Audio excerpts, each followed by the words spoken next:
मैं आज आपको अपना पर्सनल एक्सपीरियंस शेयर करने वाली हूँ। हम सभी negative situation and unwanted situation को तो फेस करते हैं, but the problem is that हम उन चीज़ों को इस तरीके से लेते हैं जैसे बर्डन हो, बहुत ज़्यादा वर्स फील होता है हमको। हम ये सोचते हैं कि हमारे साथ ऐसी सिचुएशन क्यों हो रही है, क्यों अनवांटेड सिचुएशन क्रिएट हो रही है, क्यों निगेटिविटी हमारे सामने आ रही है, क्यों ऐसा एटमॉस्फेयर हमारे सामने क्रिएट किया हुआ है। But literally I also feel Sam like that. But the problem is that अगर हमारे अंदर एक पॉजिटिव एटीट्यूड, एक पॉजिटिव पर्सनैलिटी डेवलप हो जाए, देन हम अनवांटेड सिचुएशन को और जो नेगेटिव इन्वायरमेंट है, जो नेगेटिव सिचुएशन है, उसको एज अ स्पिरिचुअल फूड की तरह ट्रीट करेंगे, उसको एज अ इंटेलेक्चुअल फूड की तरह ट्रीट करेंगे और उसे एज अ ग्रोथ की तरह लेंगे। हमारी जो पर्सनैलिटी डेवलप होती है जब हम अनवांटेड सिचुएशन को फेस करते हैं, जब हम नेगेटिव सिचुएशन को फेस करते हैं। लिटरली मेरा पर्सनल एक्सपीरियंस है। I used to think like that, why it is happening with me, a lot of negativity, a lot of unwanted situation, but जब मैं आज सोचती हूँ कमान बहुत अच्छा हुआ मेरे साथ भी चीज़ें हुई। सो एक्चुअली जो ये वर्ल्ड है पूरा का पूरा full of negativity and full of positivity के साथ है, राइट। यहाँ पर आपको अनवांटेड सिचुएशन भी देखने को मिलेगी, अनवांटेड सिचुएशन को भी देखने को मिलेगी, राइट। सो ये जो चीज़ें होती है, ये चीज़ें हमारी पर्सनैलिटी को डेवलप करती हैं, ये हमारी पर्सनालिटी को नरिश करती हैं, एक शेप देती हैं। Like for example, if you are anger and आपको बहुत ज़्यादा गुस्सा आ रहा है and you are controlling your anger, that means आप अपनी पर्सनालिटी को डेवलप कर रहे हो, ग्रो कर रहे हो, नरिश कर रहे हो एक, because what you are doing, you are trying to controlling your anger.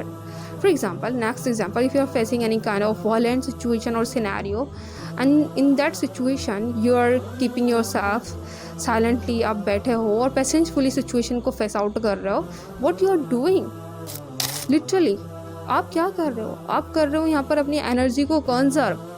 आपने वॉलेंट सिचुएशन देखी, आप किसी क्राइसिस को फेस आउट कर रहे हो, या फिर आपको गुस्सा आ रहा है और आप यहाँ पर चुप हैं, आप साइलेंटली उसको फेस आउट कर रहे हैं, आप उसको चुपचाप बैठ करके देख रहे हैं, इग्नोर कर रहे हैं और पेशेंस के साथ काम ले रहे हैं। व्हाट यू आर डूइंग, आप यहाँ पर अपनी पर्सनैलिटी को क्या कर रहे हो? डेवलप कर रहे हो, अपने टाइम को कंजर्व कर रहे हो। और जब अपने टाइम को कंजर्व करोगे तो उनको प्रोडक्टिव वर्क में लगा सकते हो, कंस्ट्रक्टिव वर्क में डिवोट कर सकते हो that particular time what you are conserving over here. So this is Islam, this is the teaching of Islam, right. ये हमारे टीचिंग है, अपने सेल्फ कंट्रोल करना, अपने ऊपर कंट्रोल करना, अपनी जो बैड एक्टिविटीज़ हैं, जो बैड हैबिट हैं, उनको कंट्रोल करना। Although it's very hard, it's very difficult literally, और बिगनिंग में तो बड़ा हार्ड होता है। बस मन ऐसा करता है कि मैं रिएक्ट कर जाऊँ, अगर हमारे सामने कोई हॉट कन्वर्जेशन हो रही है तो मैं तुरंत रिएक्ट कर जाऊँ, या वॉलेंट सिचुएशन हैपनिंग हो रही है तो अगर यहाँ पर आप बच रहे हो रिएक्ट करने से, इट मीन्स आप अपने आप को ग्रो कर रहे हो।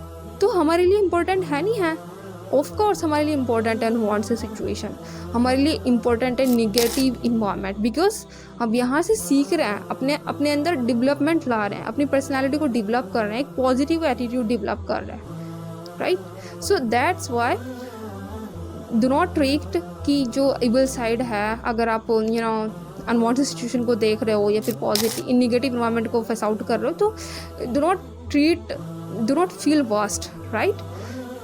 एक एज ए अपॉर्चुनिटी की तरह उसको लो, right. So this is what I want to say, because I also feel at the same time कि why this things happening to me all the time, why I am facing a lot of negativity in our surrounding, in my surrounding, and then literally आप समझ आता है ये हमारी personality को nourish करता है, हमारी पर्सनैलिटी को डेवलप करता है। यहाँ से हमारी जो है बॉडी की ग्रोथ होनी स्टार्ट हो जाती है, हमारे माइंड की, ब्रेन की ग्रोथ स्टार्ट होनी शुरू हो जाती है और हम अपने ऊपर सेल्फ कंट्रोल करना सीख जाते हैं। And this is so powerful and बहुत टाइम टेकिंग प्रोसेस है, बिकॉज हर कोई अपने सेल्फ कंट्रोल नहीं कर पाता। जब उसे गुस्सा आता है ना तो तुरंत पता नहीं क्या से क्या बोल जाता है, क्या से क्या कर जाता है, but this is so powerful. और आपको हदीस भी याद आ जाती है यहाँ पर, जब अपने गुस्से को कंट्रोल करते हैं उसके बेनिफिट कितना है, राइट। और यहाँ पर आप एक प्रोडक्टिव इंसान बन जाते हो। और अल्टीमेटली जब आप ऐसा करते हो, अपने ऊपर सेल्फ कंट्रोल करते हो, नेगेटिव सिचुएशन से बचने की कोशिश करते हो, अनवांटेड सिचुएशन से बचने की कोशिश करते हो, उसको फेस करते हो पेशेंस के साथ, तो यहाँ पर आप ग्रो कर रहे हो और अपने टाइम की बचत भी कर रहे हो। और ultimately whatever your goal, आप उस गोल तक जल्दी पहुँच भी जाते हो, because you are not distracting to anyone, और आप खुद भी डिस्ट्रैक्ट नहीं हो रहे हो। इस तरीके की जो सिचुएशन है, इस तरीके की जो इन्वायरमेंट है उस